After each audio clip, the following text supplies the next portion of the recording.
terdorong melakukan pinjaman online, memang tidak otomatis dia deposit judi online tidak, tetapi kalau seseorang terjebak pada sirkulasi judi online yang membuat dia belum bisa stop, maka biasanya salah satu sarana yang bersangkutan untuk melakukan top up modal untuk dia kembali melakukan judi online itu tentu saja dengan melakukan atau mencari pinjaman-pinjaman yang diurus hanya dalam tempo 1 jam, 2 jam uangnya keluar. Tidak ada rumusnya penyedia layanan judi online itu dia tidak untung. Tidak ada, karena mesin ini sudah dikondisikan untuk membuat dia untung. Mungkin pada tahap-tahap awal seseorang di Nina Bobo digiring kesadaran kritisnya, kesadaran rasionalnya untuk punya harapan. Sekali 2 kali dia coba main, masuk di situ dia dapat keuntungan, tetapi jangan salah, ini hanya bom waktu.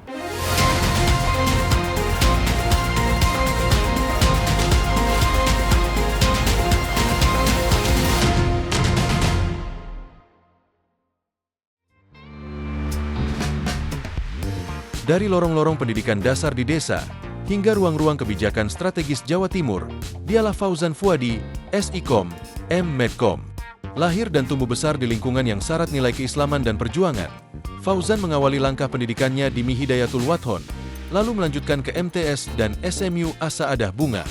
Semangat belajar dan berdedikasi mengantarnya menempuh pendidikan tinggi di Universitas Muhammadiyah Malang, hingga meraih gelar magister di bidang media dan komunikasi dari Universitas Airlangga Surabaya.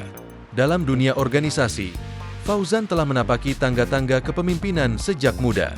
Ia pernah menjadi ketua rayon hingga ketua koordinator cabang PMI Jawa Timur, dan kini terus mengabdi sebagai wakil ketua PWIK PMI Jatim. Di berbagai organisasi kepemudaan, ia aktif sebagai Dewan Pembina, baik di Garda Bangsa maupun Gemasaba Jawa Timur. Tak hanya itu, semangat juangnya juga tergambar dalam dunia politik. Di tubuh Partai Kebangkitan Bangsa atau PKB, Fauzan pernah menjabat sebagai Wakil Sekretaris dan Bendahara DPW PKB Jawa Timur, hingga memimpin fraksi PKB di DPRD Jawa Timur. Kiprahnya di legislatif pun tidak main-main. Ia pernah dipercaya sebagai Wakil Ketua Sementara DPRD Jatim, Wakil Ketua Komisi C, hingga Ketua Tim Pemenangan Cagup-Cawagup Jawa Timur. Kini, ia terus mengabdi sebagai anggota Komisi A dan Ketua Fraksi PKB DPRD Jawa Timur. Di luar dunia politik, Fauzan juga seorang entrepreneur yang visioner. Ia adalah Komisaris Utama PT Love Berkah Haramain, serta founder Love Chatri Gresik. Fauzan Fuadi adalah gambaran sosok pemimpin muda yang tumbuh dari akar rumput, melesat dengan tekad, dan terus bergerak untuk perubahan yang lebih baik. Fauzan Fuadi, pemimpin muda untuk Jawa Timur yang maju, mandiri, dan berkeadaban. Assalamualaikum warahmatullahi wabarakatuh. Salam sejahtera untuk kita semua. Namo Buddhaya, salam kebajikan. Dan Tribuners, kembali lagi dalam podcast DPRD Jawa Timur, Gebrakan Wakil Rakyat. Bersama saya Cindy. Tribuners, untuk tema kali ini, kita akan membahas tentang literasi digital dan keuangan untuk masyarakat cerdas, bebas pinjol dan judi online. Nah, Tribuners, di tengah pesatnya perkembangan teknologi dan juga keuangan digital, masyarakat dihadapkan dengan berbagai peluang sekaligus tantangan. 2 kemampuan fundamental seperti literasi digital dan juga literasi keuangan menjadi kunci agar individu dapat berkembang serta melindungi diri. Nah, untuk literasi digital dapat membantu masyarakat memanfaatkan teknologi secara bijak, menyaring informasi secara kritis dan berinteraksi dengan aman di media sosial atau di dunia maya. Kemudian untuk literasi keuangan dapat memberdayakan masyarakat dalam membuat keputusan finansial yang tepat, mengelola aset secara efektif dan juga mencapai kesejahteraan ekonomi. Dan juga namun kemajuan ini juga melahirkan berbagai fenomena negatif seperti maraknya pinjaman online atau pinjol ilegal dengan bunga tinggi dan penyalahgunaan data pribadi, serta judi online yang akan merusak stabilitas finansial, dan juga sosial. Dan karena itu Tribuners, diperlukan masyarakat yang cakap serta secara digital dan juga melek finansial agar tidak terjerumus pada praktek yang merugikan. Dan untuk kita membahas lebih lanjut tentang hal ini, sudah ada bersama saya di sini Bapak Fauzan Fuadi dari Komisi A DPRD Jawa Timur. Apa kabar Bapak Fauzan? Alhamdulillah siap. Mbak siapa tadi? Alhamdulillah. Cindy. Mbak Cindy. Iya, alhamdulillah Gimana sehat kabar? ya Pak ya. Alhamdulillah. Alhamdulillah Baik-baik. sehat juga. Ya. Pak Fauzan, ini kan kita membahas tentang literasi digital dan juga literasi keuangan, Pak. Ya, siap. Pak Fauzan melihat sendiri di lapangannya itu seperti apa, Pak? Karena apa ya, pinjaman online ilegal utamanya dan juga judi online itu sangat marak sekali di masyarakat. Menurut pandangan Bapak seperti apa?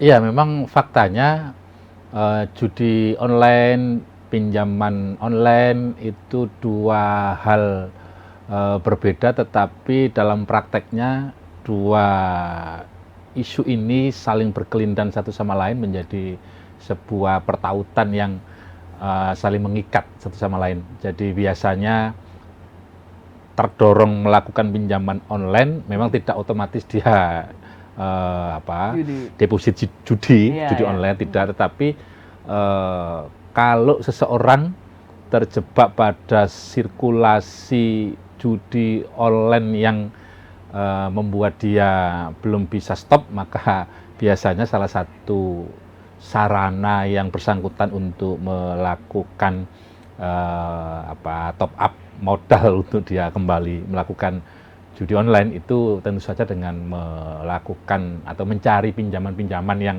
hari ini begitu tumbuh subur seperti jamur di musim hujan ya. Betul. Yang menawarkan berbagai kemudahan pinjaman, diurus hanya dalam tempo 1 jam 2 jam uangnya keluar, dan tidak hanya oleh 1-2 platform, bahkan satu orang calon pencari pinjaman itu bisa melakukan pinjaman lebih dari 10 bahkan 20 vendor penyedia pinjaman sekaligus. Ini kan artinya sesuatu yang sangat-sangat miris sebetulnya, karena di tengah situasi dan kondisi seperti sekarang, di tengah perkembangan teknologi informasi yang begitu rupa dahsyatnya, beberapa kalangan yang gagal menyikapi atau memanfaatkan potensi teknologi perkembangan ini dengan bijaksana, dengan dewasa, dia lalu terjerumus kepada praktek-praktek yang semestinya tidak perlu ini. Jadi memang tantangan tersendiri bagi kita. Seharusnya teknologi yang semakin berkembang itu menjadi energi positif bagi kita semua, pelaku usahanya, tenaga didiknya, peserta didiknya, penyelenggara negaranya, semua komponen di tengah-tengah kehidupan sosial ekonomi masyarakat hari ini terpengaruh atau tergerus pola tingkah lakunya yang tidak mungkin terlepas dari gadget. Ini kan seperangkat alat, suatu alat yang hari ini begitu simpel dan mudahnya dipergunakan dan bisa mengakses informasi yang begitu cepat, menawarkan fitur, menawarkan aneka menu yang kalau konsumsi kita atas itu tidak betul-betul ada sensor, ada penyaringan yang ketat oleh masing-masing pengguna, user ini, maka bukan tidak mungkin kalau hari ini penyalahgunaan itu salah satunya di judi online dan pinjaman online yang semakin menggurita dan sulit dilakukan pembatasan itu, bukan tidak mungkin juga ke depan akan ada ancaman-ancaman atau potensi ancaman yang lain yang bersumber dari penyikapan kita atas perkembangan teknologi sosial media, digitalisasi. Hari ini ada AI, kecerdasan buatan yang tidak bijak. Iya. Mungkin itu. Pak Fauzan, tapi kalau melihat dengan fenomena banyaknya judi online dan juga pinjaman online, terutama di judi online itu tidak hanya menyasar pada, mohon maaf, kayak masyarakat menengah ke bawah gitu loh Pak, sepertinya. Itu yang saya lihat baca ya di televisi, banyak juga sebenarnya itu yang masyarakat menengah ke atas itu juga tergiur gitu. Iya betul. Menurut Pak Fauzan itu kok bisa kayak gitu Pak? Jadi kalau dibagi strata level ekonominya tidak hanya monopoli menengah ke bawah, tetapi juga dari kelas atas sekalipun juga cukup banyak juga korbannya. Kalau didekati dari perspektif tingkat pendidikan juga bukan berarti yang kelas pendidikan atas ke bawah, tetapi kelas teman-teman pendidikan yang pernah menempuh pendidikan tinggi sekalipun itu juga banyak yang menjadi korban. Ini kan kalau kita coba telusuri faktor penyebabnya, tentu penyebabnya banyak. Salah satu faktornya kan berarti keterdesakan atas pemenuhan kebutuhan ekonomi masing-masing, tidak sabar menapaki jalan hidup mungkin diantaranya ya.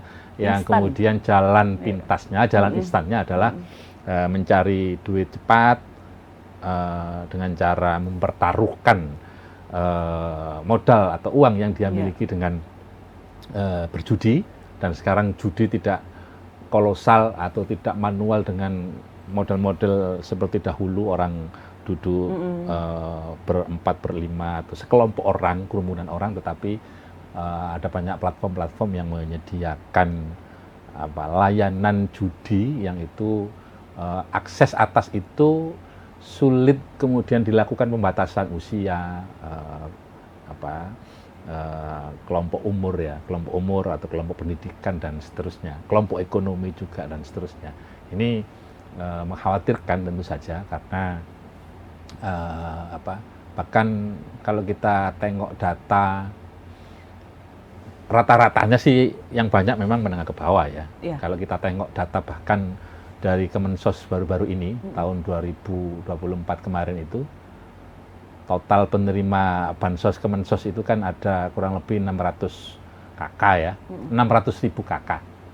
Dan yang terindikasi memanfaatkan atau menyalahgunakan atau perilaku kehidupan para penerima bansos ini yang mereka terjebak pada kegiatan judi online itu ada di angka sekitar 228 ribunya. Jadi 600 ribu ada 228 ribunya yang terindikasi mereka menerima bansos tetapi mereka judol. Hampir setengahnya. Di Jawa Timur yang terindikasi data per kabupaten kota banyak macam-macam, tetapi akumulasinya seprovinsi Jawa Timur itu hampir di angka, kalau ini data tahun 2025, 9.660.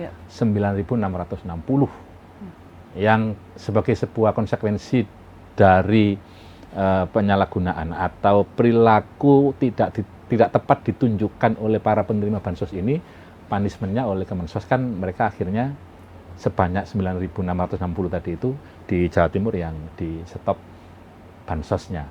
Saya kira itu sebuah langkah yang harus didukung, harus kita apresiasi, dan ke depan boleh jadi data itu akan terus bergerak tambah karena kan situasinya belum sepenuhnya diatasi. Pemerintah masih kesulitan menutup secara permanen seluruh portal-portal penyedia layanan judi yang ada, sehingga selagi layanannya masih ada kan otomatis korban-korbannya juga memungkinkan masih ada. Itu gejala yang sudah menjadi jelas-jelas sebuah fakta yang menurut saya siapapun dari kita saat ini, penyelenggara negaranya, komponen masyarakat siapapun dia, menurut saya harus terjun bersama-sama untuk menanggulangi peristiwa seperti ini agar ke depan tidak semakin merajalela di lapangan terjadi. Iya, tapi kalau menurut Pak Fauzan sendiri untuk saat ini Pak, itu peran pemerintah itu seperti apa Pak untuk memberantas ya, kita pinginnya habis nih, tuntas nih tentang judi online atau pinjol yang ilegal itu? Yang pasti kan kita butuh bukti, bukan penjelasan-penjelasan teoritik yang kemudian argumentasinya disampaikan kepada kita, tetapi actionnya di lapangan belum bisa dirasakan secara maksimal. Kalau sebagai sebuah ikhtiar, sebagai sebuah perencanaan program oleh pemerintah nasional terutama dalam konteks ini, karena kalau kita berbicara eksekusi terhadap platform-platform penyedia layanan judi itu yang memiliki kewenangan untuk melakukan stop kan pusat, Ya. Kementerian Kominfo, Komdigi. Tetapi yang di tingkat level provinsi dan kabupaten kota di daerah-daerah mereka belum punya kewenangan yang lebih konkret ke sana. Ini kan berarti kita menggantungkan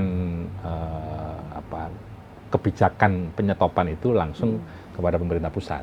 Tetapi bukan berarti dengan demikian pemerintah di tingkat provinsi dan kabupaten kota kehilangan peran untuk melakukan tindakan-tindakan nyata yang bisa mengatasi problem judi online ini.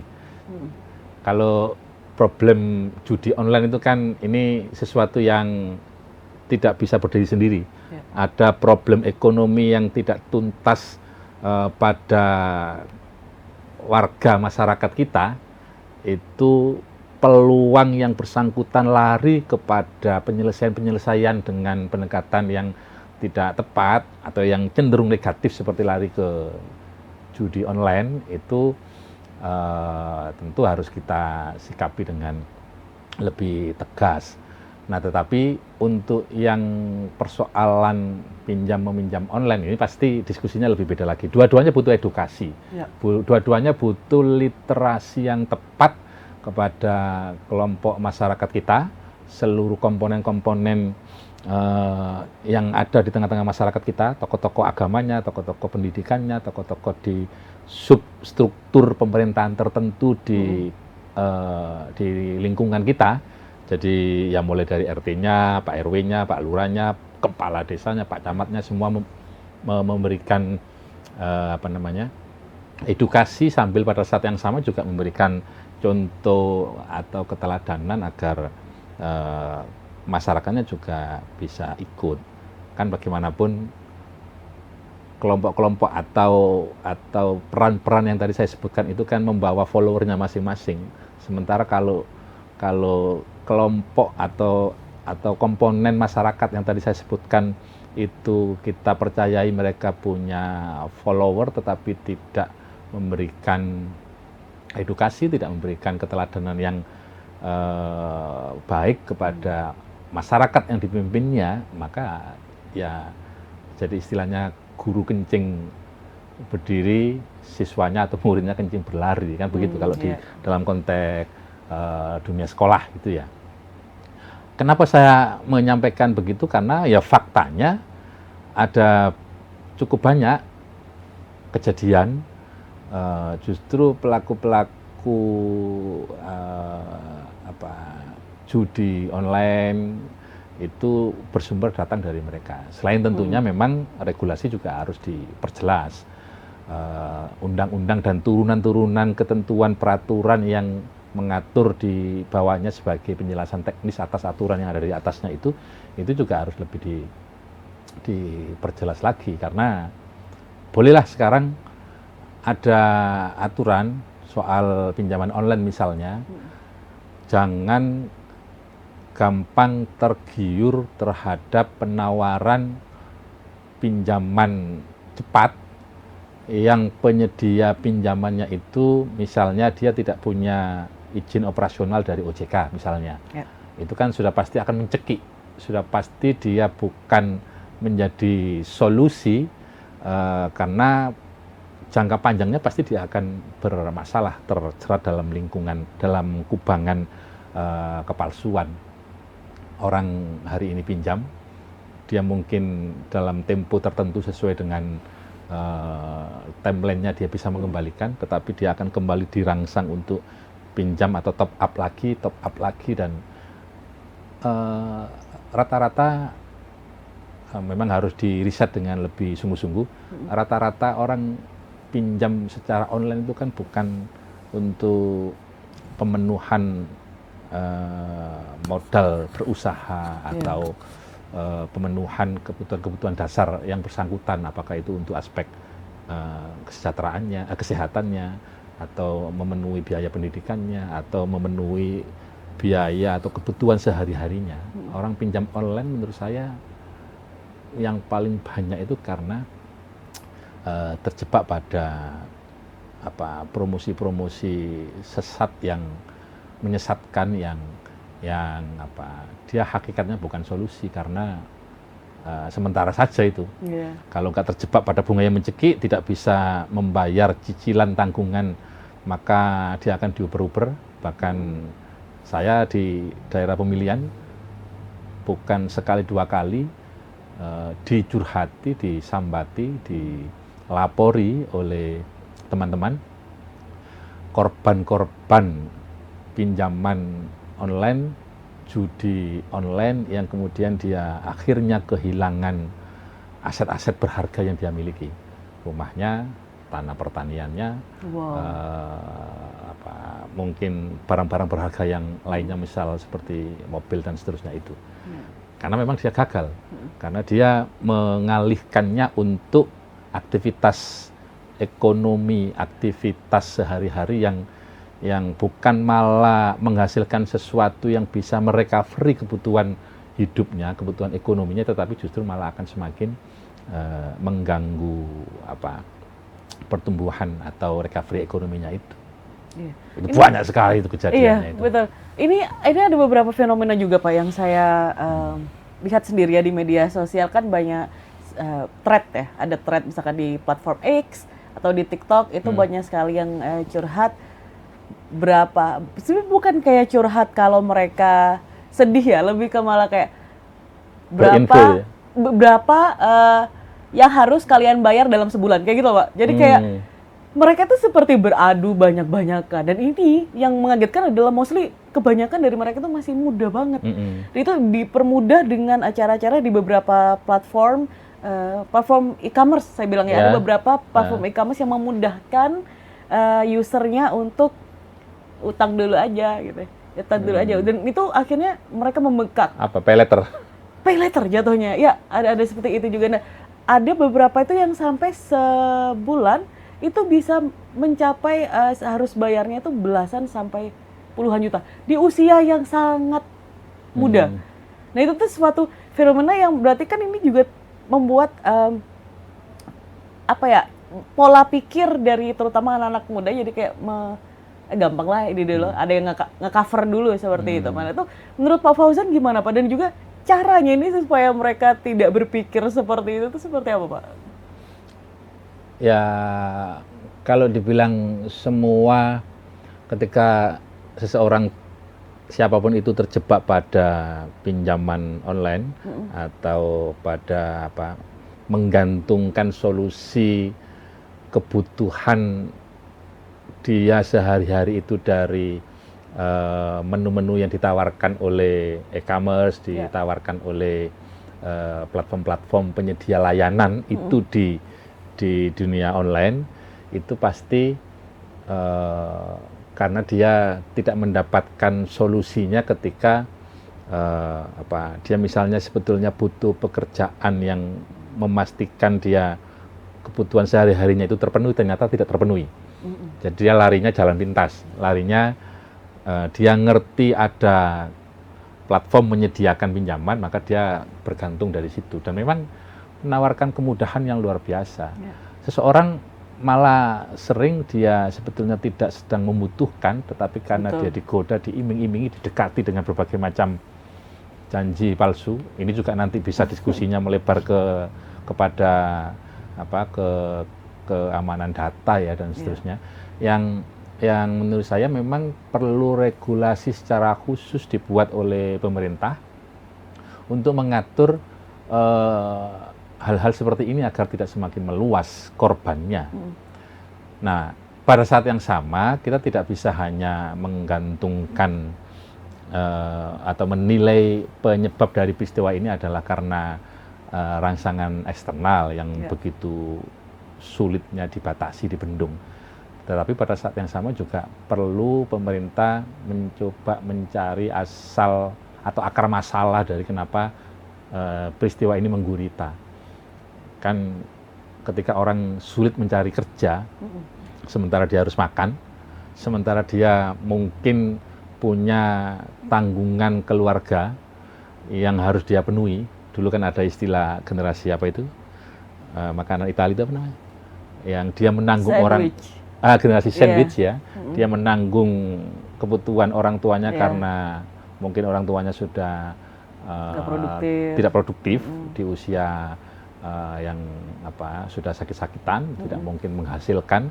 Sementara pada saat yang sama dia sebagai anak tertua, dia juga menanggung adiknya yang juga harus dipenuhi kebutuhan sekolahnya. Tetapi yang banyak-banyak terjadi itu justru mereka-mereka ini yang mencoba mencari jalan instan tadi itu. Tidak bisa juga disalahkan menurut saya, karena kalau pemerintah belum memberikan solusi yang nyata atas kebutuhan mereka, kan tidak bisa seseorang ini terus-menerus hanya diberikan kesempatan untuk mencari solusinya sendiri. Kan pemerintah harus hadir untuk memberikan intervensi kebijakan yang konkret bisa mereka dirasakan oleh mereka ini, yang kemudian mereka merasa bahwa betul-betul keberadaan negara itu ada besar manfaatnya untuk mereka. Jadi lulus kuliah, kemudian kita ketahui saat ini mencari pekerjaan begitu sulitnya. Sudah begitu, kalaupun toh dapat pekerjaan, biasanya modelnya juga model kontrak, dikontrak setahun 2 tahun, sehingga kepastian akan masa depan yang bersangkutan hidup di era serba modern hari ini itu tidak terpenuhi. Tantangan atau kekhawatiran di kepalanya hari-hari menghantui, sehingga jalan pintas diambil. Kemudahan berusaha mungkin sudah dapat, tetapi pendampingan terhadap akses permodalan yang umpama tidak didapatkan oleh teman-teman kita yang transisi pasca perguruan tinggi itu, kuliah lagi belum ada biaya, bekerja sulit, tidak kunjung mendapatkan pekerjaan karena ya apalagi sekarang ada banyak perusahaan-perusahaan besar yang gulung tikar, sehingga sekali lagi bagi mereka yang tidak punya cukup daya tahan ekonomi, dia larinya ya kepada 2 isu yang sedang kita bahas ini. Jadi kalau nggak dia coba judi online, ya cari pinjaman online. Padahal sudah jelas tidak pernah ada ceritanya seseorang tujuannya kaya, sejahtera, tercukupi kebutuhan-kebutuhan hari-harinya, primer, sekunder, dan tertiernya, kalau dia mencari jalan pintas tadi itu kan tidak mungkin. Betul, ya. Apalagi sekarang kita juga sering dapat referensi, dapat literatur dari mereka-mereka yang pernah testimoni, diundang di beberapa podcast juga banyak. Tidak ada rumusnya penyedia layanan judi online itu dia tidak untung. Tidak ada, karena mesin ini sudah dikondisikan untuk membuat dia untung. Mungkin pada tahap-tahap awal seseorang di Nina Bobo digiring kesadaran kritisnya, kesadaran rasionalnya untuk punya harapan. Sekali 2 kali dia coba main, masuk di situ, dia dapat keuntungan. Tetapi jangan salah, ini hanya bom waktu, karena ini kan problem mental health juga sebetulnya. Betul. Problem kesehatan mental seseorang, psikologi seseorang. Orangnya mungkin pinter, orangnya mungkin cerdas, tetapi kalau kecerdasan dan kepinterannya itu tidak terkanalisasi kepada aktivitas ekonomi yang konstruktif, dia bisa lari kepada praktek-praktek yang tidak perlu. Dan kalau sudah terjebak, dia mungkin akan mengajak rekannya, circle sehari-harinya dia, lalu akan semakin meluaslah korban-korban judol dan pinjol ini. Baik, Pak, kalau dari DPRD Jatim sendiri, ini kan kita melihat fenomena yang begitu besar, tidak hanya anak muda, orang tua, tapi yang sangat penting saya rasa juga dari anak muda ya, karena mereka penerus generasi kita. Berarti itu sebegitu pentingnya literasi digital dan juga keuangan yang perlu mereka ketahui kan Pak. Dari DPRD Jatim sendiri itu seperti apa Pak komitmennya untuk mendorong masuknya literasi digital dan keuangan ke dalam mungkin pendidikan formal maupun non formal di Jawa Timur? Kalau secara pribadi saya lama mendorong ini agar ada komitmen keberpihakan yang lebih konkret untuk pengentasan problem-problem di sini.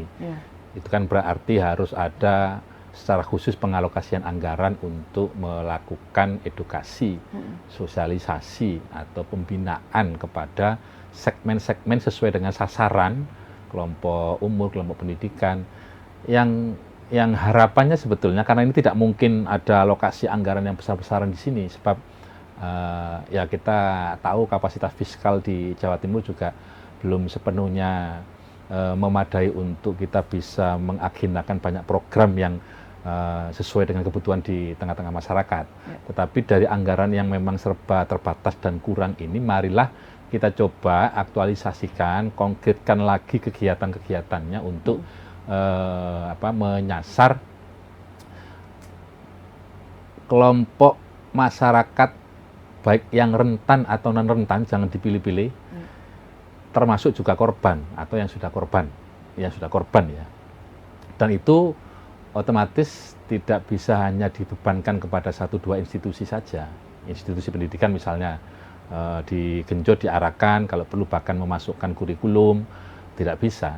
Atau serta-merta hanya pasrah kepada pemerintah untuk mengambil serangkaian kebijakan agar lebih melindungi terhadap warga masyarakat dari ancaman bahaya judi online misalnya, tidak bisa. Menurut saya semua kelompok ini, semua yang merasa anak bangsa ini dimanapun, semua sesuai dengan perangnya masing-masing, sesuai lini, ayo bareng-bareng menumbuhkan spirit dari awal, pondasi yang kokoh untuk melindungi, membentengi anak-anak kita dari ancaman terjerumus pada pergaulan online yang keliru, yang tidak tepat.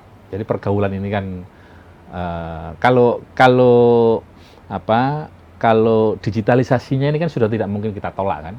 Orang mungkin berdebat plus minusnya dengan teknologi ini, tetapi karena hari ini bukan lagi antara kita butuh dan tidak butuh, tapi ini betul-betul sesuatu yang harus kita terima sebagai sebuah kenyataan bermasyarakat, kenyataan hidup di dunia yang kita sekali waktu dipermudah, terbantu banyak hal oleh perkembangan teknologi ini, tetapi juga pada saat yang sama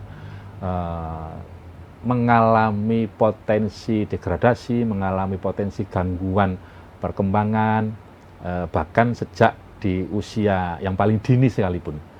Kita tahu bahwa case mental health itu dari waktu ke waktu jumlahnya bertambah akibat digitalisasi ini, akibat perkembangan teknologi ini.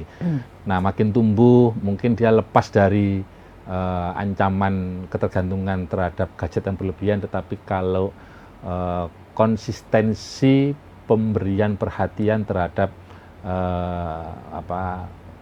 masyarakat, terhadap kelompok masyarakat atau terhadap individu-individu di tengah-tengah masyarakat ini yang misalnya suatu saat berhenti di tengah jalan karena berbagai faktor, itu bukan tidak mungkin akan membuat korban akan menjadi bertambah lagi setiap tahunnya. Kan kita tentu berharap cukuplah di sini korban-korban kejahatan online, ya memang tidak hanya kejahatan online ini kan banyak, tetapi anggap kita bicara soal judi online dan pinjaman online ini di dalam perspektif ekonomi ya tentu saja ini itu bisa membuat kita lebih arif dalam menyikapi keadaan. Memang tidak mudah, tidak seperti membalik telapak tangan. Kita mungkin enak saja ngomong ngajak generasi kita, jangan judi online, nggak ada manfaatnya, tidak bisa, tanpa menghadirkan solusi yang bisa mereka terima. Juga tidak bisa mereka kita masukkan dalam barak tertentu untuk dilatih seminggu 2 minggu, kan sekarang musimnya pembaraan itu. Tidak bisa, tidak akan menjadi solusi selagi mereka tidak diberi solusi yang lebih konkret. Orang kalau sudah bekerja kan potensi atau probability yang bersangkutan untuk terjebak pada hal-hal yang tidak perlu kan akan semakin berkurang.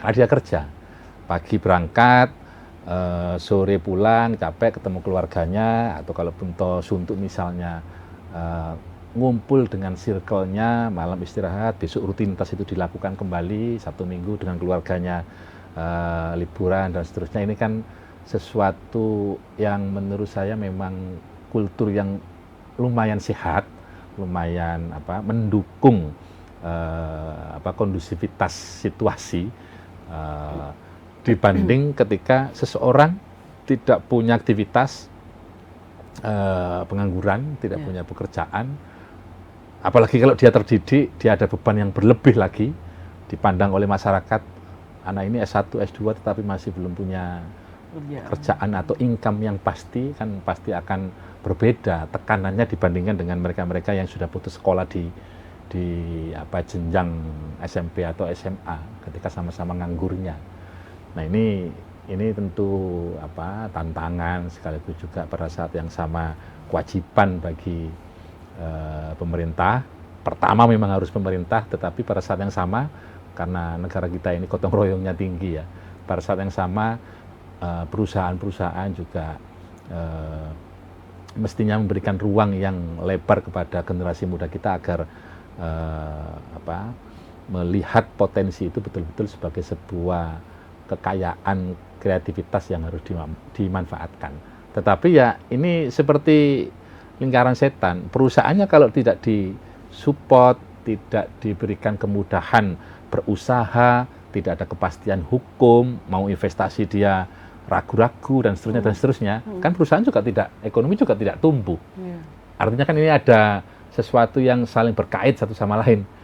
Jadi emas saya ya menyelesaikan sementara saya lanjutkan, sementara menyelesaikan problem-problem aneka ini yang begitu rumitnya dalam tempo cepat dan sekaligus itu kan tidak mungkin. Kita pasti punya keterbatasan. Kalau warganya kreatif, kemudian nilai-nilai yang tertanam dalam jiwanya, dalam dirinya itu kuat, mungkin dia akan memiliki pertahanan yang kokoh untuk membendung serangan, godaan, keinginan macam-macam itu lebih safe lagi. Tetapi kalau tidak ada pondasi, tidak punya pondasi di situ, ya mereka akan lebih gampang terjebak pada pergaulan yang tidak perlu. Itu saya kira. Iya. Baik, Pak Fauzan, ini memang lingkaran setan seperti yang Bapak bilang ya, perlu banyak sekali. Harus barengan maksud saya gitu loh. Betul, iya. Perlu banyak sekali yang dilakukan oleh berbagai pihak, terutama dari pemerintah, itu paling utamanya, tapi juga dari pribadi masing-masing dulu, swasta, kemudian dari yang rentan maupun tidak rentan, jangan sampai kemudian menjadi rentan dan menjadi korban akhirnya. Begitu ya Pak ya? Betul. Banyak sekali, dan itu memang harus kita menjadi koreksi masing-masing juga, dan sebisa mungkin kita saling membantu atau mengingatkan yang terdekat dulu seperti ya Pak ya. Betul. Itu bisa sangat membantu sekali. Baik, begitu saja Pak Fauzan. Mungkin ada pesan-pesan? Secara khusus tidak ada, hanya berharap betul bahwa agar masalah ini menjadi perhatian bersama, juga menjadi masalah bersama, sehingga kalau kita ada di tengah-tengah masyarakat dan sedang mendapati peristiwa atau gejala-gejala sebagaimana kekhawatiran atas tema yang sedang kita bicarakan saat ini terjadi, itu ya marilah kita berbuat. Kita bisa kok sebagai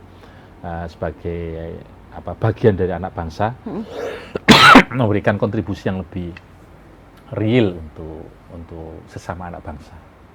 Baik. Begitu. Terima kasih banyak sekali lagi untuk Sugi. Insight-nya. Semoga kita harapkan bersama secepatnya ya membaik untuk Indonesia menjadi lebih baik juga. Sekali lagi terima kasih banyak Pak Fauzan Fuadi, juga Tribuners. Terima kasih juga setelah menonton episode kali ini. Kita akan kembali lagi dengan tema yang tak kalah menariknya di episode selanjutnya di podcast DPRD Jawa Timur, Gebrakan Wakil Rakyat. Saya Cindy beserta kru pamit undur diri. Terima kasih dan sampai jumpa.